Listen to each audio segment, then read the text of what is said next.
right there. Right there.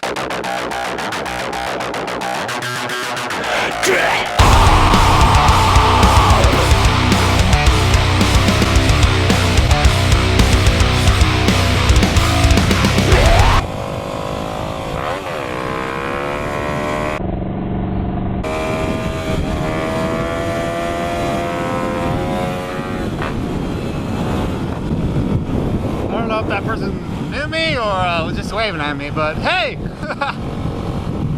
What's up, guys? So here practicing some more stand-ups. I wish I had a gear indicator. That'd be nice.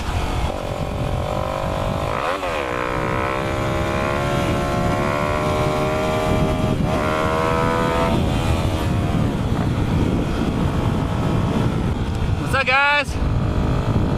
So I learned this little thing called actually I don't know what the fuck they're called. I've heard them named several different things. Basically what it is, it's a stand-up on a Supermoto, but instead of standing staggered or standing both feet on your rear set, or I guess they're not really rear sets on a Supermoto, on your foot pegs, or instead of standing both feet on the rear passenger pegs and using a handbrake, what I'm doing is I've called them like knee standers, I guess they could be called. I don't know. It's stand-ups on a Supermoto, whatever. So, I'm using a 2009 WR250X. Make sure you're in third gear. So you have one foot covering the brake, not covering the brake, using the brake. And then you take your other foot and you prop it up on the seat. I don't know if you can see my, no, not really. It's up on the seat, right? So then you, on this bike I have to balance it. You do a one fluid motion. I'll go through this in a second.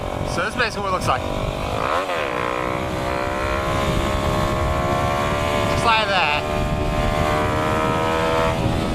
Just like that. Now that, obviously I was chasing that out a little bit, but that's your basic stand-up wheelie in a nutshell. Some bikes you don't have to balance it. With this little 250 I do, because it makes it a lot easier, especially in third gear. The main thing is if you've seen my other wheelie tutorials, those are old, you know, they're 4 years ago old. I'm a lot better at wheelies than I was then. The main thing to remember is you should already know how to do sit-down wheelies before you try this, so you should already have the motion down, like that motion. But once you do get to this point, standing up does take a lot more balls, that's for damn sure. I've already done stand-ups and stuff on my sport bikes. I learned on my 636 and then I did it on my R1 too. But Supermoto is basically the same game. It feels a little different at first because, let's try sit down. On sit downs I do second into third.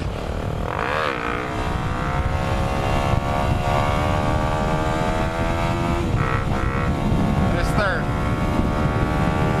Still chasing them out a little bit, but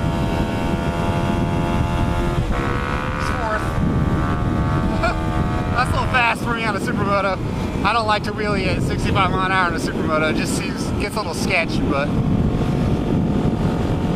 I like to stick down to 40, 50, something like that. But stand-ups, 5, 4, 3. I'm in third gear, up, knee back, and when you do the bounce, you want to have it basically overlapping each other, right? So your bouncing is like that, right? And then the rest of it is like, it all happens in one motion. Your clutching should be done by the time the bounce is finished, because you're basically preloading the springs and the shocks, and then that's going to assist you bringing up the front end, right? If that makes sense to you. So as soon as the bike goes down and then is coming back up, that's when you want to be letting the clutch go. and that's what's gonna assist you in bringing the bike up. If you can do it without balancing it, fine. But I balanced my fucking all-in-one just because I got so used to that motion with my 636 that I fucking balanced my R1 in third gear. I could do them in fourth with my R1, but with this bike, I haven't tried fourth gear with this bike yet. Let's try it. Second, third, fourth.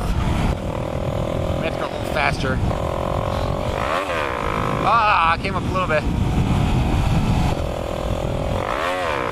Oh yeah. Hey, yeah, you can do it in fourth. Not bad. I'll do another third gear after this car goes by, but yeah, I basically just gotta practice doing it all in one motion. It's really weird at first, and it's hard to get the timing down, but then it'll become muscle memory. Okay, third gear.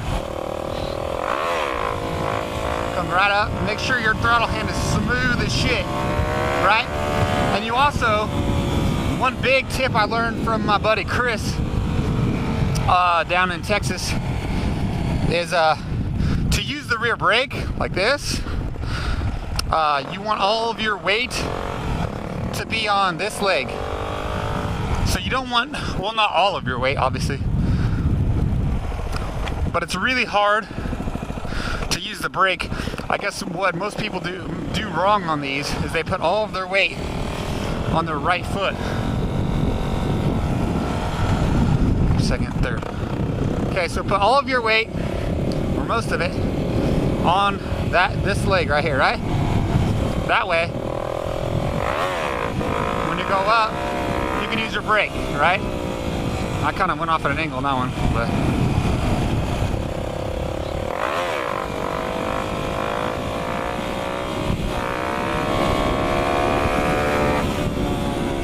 I'm still chasing them out, learning the rear brake.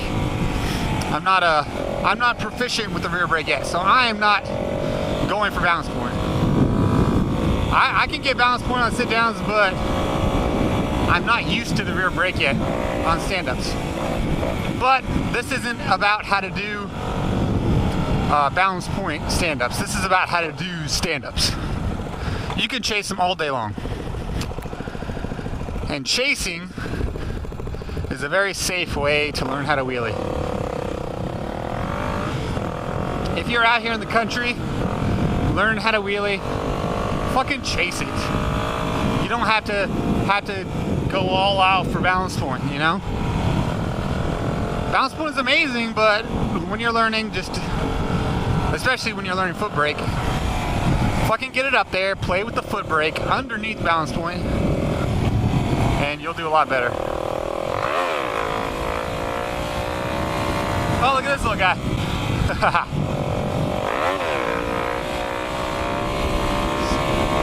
Hope that's not a cop. Set it down. If it is, we'll have a little talk. Nope.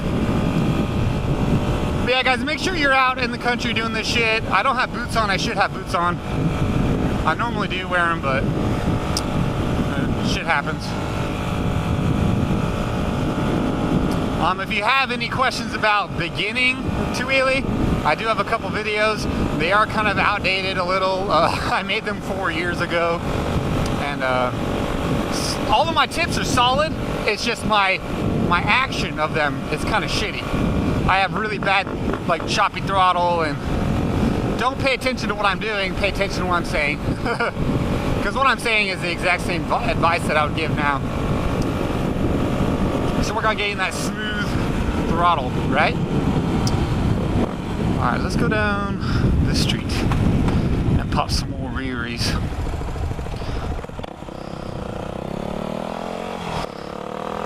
So again, third gear. I do it with one finger, alright?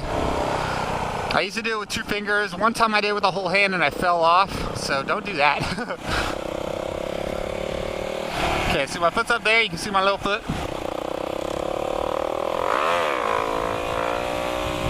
Throttle. See right there, that's right at under balance point. I would go up about another ½ an inch and I would be at balance point. So that kind of gives you an idea of how high you need to be up. and kind of what the engine sounds like. When the engine stops accelerating, that's when you're there. So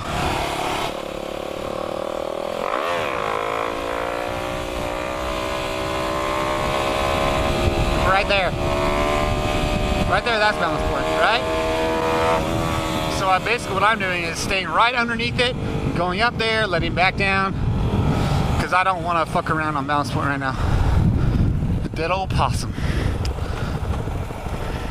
But yeah, there's just some tips for you guys. I'm learning them, so I figured I'd just give you guys some advice on what I've been learning. And just do the balance, do the clutch at the, like, synchronized with it for it to end when you're bouncing back up.